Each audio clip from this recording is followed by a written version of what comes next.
Hello everyone, welcome to Zenith Guru.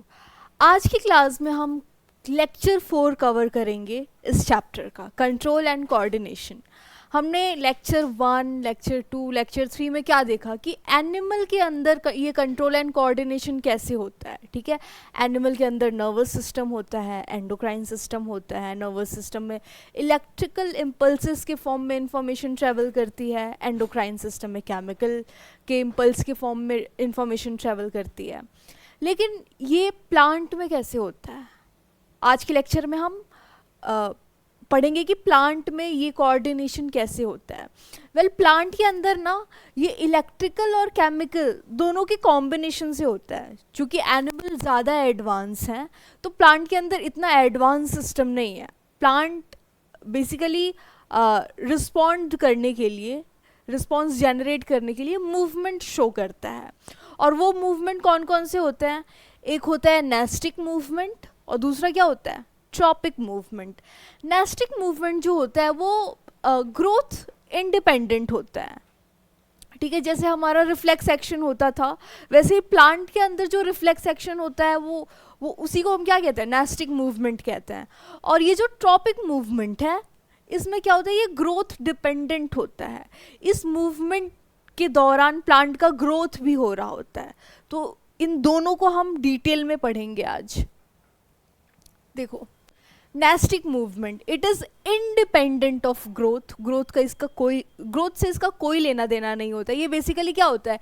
Immediate response to stimulus. अब ये immediate response कैसे generate करता है? By changing the shape of the cell change their shape change करके, या फिर जो वाटर का अमाउंट होता है, वाटर की जो क्वांटिटी होती है सेल के अंदर,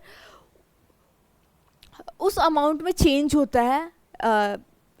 उस अमाउंट में चेंज के थ्रू ये मूवमेंट शो करता है। बेसिकली क्या होगा, अगर मैं एग्जांपल से समझाऊं, एक फ्लावर होता है टच मी नॉट, जिसको हम छुई मुई प्लांट कहते हैं। बेसिकली अगर उस प्लांट के लीव्स को आप टच करोगे ना तो उसके लीव्स मुरझा से जाएंगे। ठीक है, अब जब लीव्स मुरझाते क्या होता है? उसमें शेप चेंज होता है, प्लस उसके अंदर जो भी वाटर कंटेंट होता है ना वो लूज कर जाता है। तो यही दोनों चीज़ें लिखी हुई हैं। शेप चेंज होगा और जो अमाउंट ऑफ वाटर होगा वो चेंज हो जाएगा उसके अंदर, जिसकी वजह से क्या होगा? या तो सेल स्वेल कर जाएगा या तो सेल श्रिंक कर जाएगा। तो नेस्टिक मूवमेंट कुछ इस तरीके से होता है। ओके, ये एक इमीडिएट रिस्पॉन्स होता है स्टिमुलस की तरफ।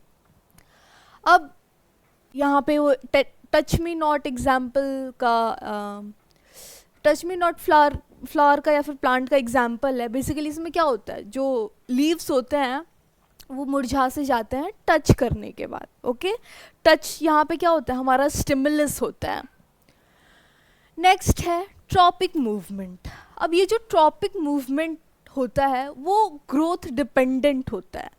ठीक है, अगर ग्रोथ जो है वो स्टिमुलस की तरफ हो रही है उसे हम पॉजिटिव ट्रॉपिज्म कहेंगे। अगर ग्रोथ जो है वो स्टिमुलस के अवे हो रही है उसे हम क्या कहेंगे? Negative tropism. Okay, this is positive tropism and this is negative tropism. Now tropic movement से ही ये वर्ड आया है ट्रॉपिज्म।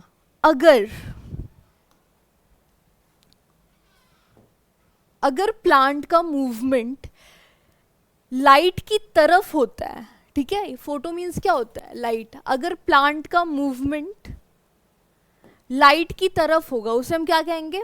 Positive phototropism. अभी आपने देखा होगा जो सनफ्लावर होता है, जब भी लाइट पड़ती है तो सनलाइट की तरफ अपना फेस कर लेता है। ठीक है, उसे हम फोटोट्रॉपिज्म कह सकते हैं। या फिर कुछ ऐसे प्लांट होते हैं जिनके स्टेम किस तरफ ग्रो करते हैं? सनलाइट के टुवर्ड ग्रो करते हैं, उसे हम पॉजिटिव ट्रॉपिज्म कह सकते हैं। ठीक है, अगर सनलाइट के अवे जाएगा तो वो क्या होगा? नेगेटिव ट्रॉपिज्म होगा, उसे हम नेगेटिव ट्रॉपिज्म कहेंगे। पॉजिटिव ट्रॉपिज्म भी हो सकता है फोटोट्रॉपिज्म, और नेगेटिव ट्रॉपिज्म भी हो सकता है। अब जियोट्रॉपिज्म क्या होता है? जियो मीन्स ग्रेविटी। अगर ग्रेविटी के टुवर्ड्स मूवमेंट हो रहा है, अगर ग्रेविटी के टूवर्ड्स ग्रोथ हो रहा है, उसे हम क्या कहेंगे? Positive geotropism. ये किस में देखते हैं हम? ये हम रूट्स में देखते हैं। रूट्स बेसिकली क्या है? अंडरग्राउंड ग्रो करता है ना, नीचे की तरफ ग्रो करता है, ठीक है। कुछ ऐसे रूट्स भी होते हैं जो ज़मीन के ऊपर आगे ग्रो कर रहे होते हैं, ठीक है। उसे हम क्या कहेंगे? उन्हें हम नेगेटिव जियोट्रॉपिज्म कहेंगे। नाउ हाइड्रो से आपको समझ में आया होगा, अगर पानी के टूवर्ड ग्रोथ शो कर रहा है, ठीक है, उसे हम क्या कहेंगे? हाइड्रोट्रॉपिज्म। अगर पानी के अवे जा रहा है वो, उसे हम क्या कहेंगे? Negative hydrotropism. कीमोट्रॉपिज्म क्या होता है? अगर केमिकल के टूवर्ड ग्रोथ हो रहा है तो वो कीमोट्रॉपिज्म हो जाएगा। अगर केमिकल के अवे ग्रोथ हो रहा है तो वो नेगेटिव कीमोट्रॉपिज्म हो जाएगा। कीमोट्रॉपिज्म का अगर मैं बेस्ट एग्जांपल दूं, वो है पोलन ट्यूब। Pollen tube. अब ये जो पोलन ट्यूब फॉर्म होता है ओवरी के अंदर, वो बेसिकली कौन सा मूवमेंट शो करता है? Chemotropism. Now next is thigmotropism. Thigmotropism, ये जो मूवमेंट है वो टच के टुवर्ड होता है, ठीक है। ये पॉजिटिव भी हो सकता है, ये नेगेटिव भी हो सकता है, ओके। अगर जो मूवमेंट है, अगर जो ग्रोथ है वो स्टिमुलस के टुवर्ड होगा तो पॉजिटिव ट्रॉपिज्म होगा। अगर जो ग्रोथ है वो स्टिमुलस के अवे होगा तो वो क्या होगा? नेगेटिव ट्रॉपिज्म होगा, ओके। नाउ हमने नेस्टिक मूवमेंट के बारे में पढ़ लिया, हमने ट्रॉपिक मूवमेंट के बारे में पढ़ लिया। अब इनमें डिफरेंस क्या है? डिफरेंस पढ़ते पढ़ते हमें पता चल गया। नेस्टिक मूवमेंट में क्या होता है? बेसिकली प्लांट जो है इमीडिएट रिस्पॉन्स जनरेट करता है किसी भी स्टिमुलस के लिए। लेकिन ट्रॉपिक मूवमेंट में क्या होता है? वो ग्रोथ डिपेंडेंट होता है बेसिकली, ठीक है। वो ग्रोथ के साथ साथ मूवमेंट को शो करता है। अब हम डिफरेंसेस देखते हैं। नेस्टिक मूवमेंट जो है वो नॉन डायरेक्शनल रिस्पॉन्स शो करता है। हमने देखा कि जो नेस्टिक मूवमेंट में क्या होता है, सेल का शेप चेंज होता है और वाटर कंटेंट चेंज होते हैं, तो कुछ इस तरीके से नेस्टिक मूवमेंट होता है, ओके। ट्रॉपिक मूवमेंट में क्या होता है? ये एक यूनी डायरेक्शनल रिस्पॉन्स होता है। ये non directional, nastic movement non directional होता है और tropic movement unidirectional response होता है, okay. Tropic movement growth dependent होता है। ट्रॉपिक मूवमेंट पे ग्रोथ डिपेंड करती है। हमने इसमें फोटोट्रॉपिज्म के बारे में पढ़ा, कीमोट्रॉपिज्म के बारे में पढ़ा, थिग्मोट्रॉपिज्म के बारे में पढ़ा, जियोट्रॉपिज्म, हाइड्रोट्रॉपिज्म, ये सारी क्या है? ये ग्रोथ डिपेंडेंट मूवमेंट है, ओके।